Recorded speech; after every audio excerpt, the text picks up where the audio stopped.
मी अश्विनी गोदे आडवास खबरमधून तुम्हा सर्वांचं मनापासून स्वागत करते. पाहूया आजची एक ठळक बातमी. भारतीय सैन्यात 16 वर्षे देशसेवा बजावून निवृत्त झालेले कडेगावचे सुपुत्र आसिफ इनामदार फौजी यांचा संग्रामसिंह देशमुख यांच्या हस्ते गौरव.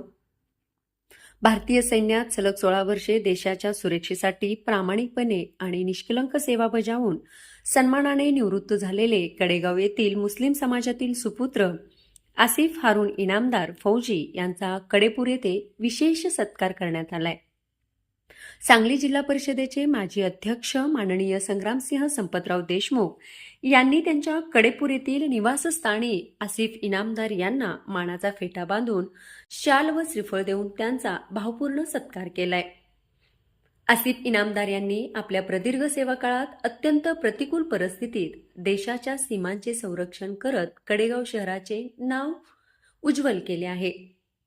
त्यांच्या या शौर्याचा आणि कर्तव्यनिष्ठेचा संपूर्ण तालुक्यात सार्थ अभिमान आहे, अशा भावना या प्रसंगी व्यक्त करण्यात आल्या.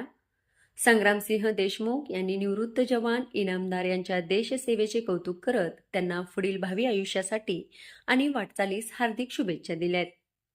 या गौरव सोहळ्याप्रसंगी निवृत्त जवानांचे वडील हारून उमर इनामदार आणि all India Muslim OBC organisation Kadegaon taluka अध्यक्ष पत्रकार परवेश तांबोळी प्रामुख्याने उपस्थित होते.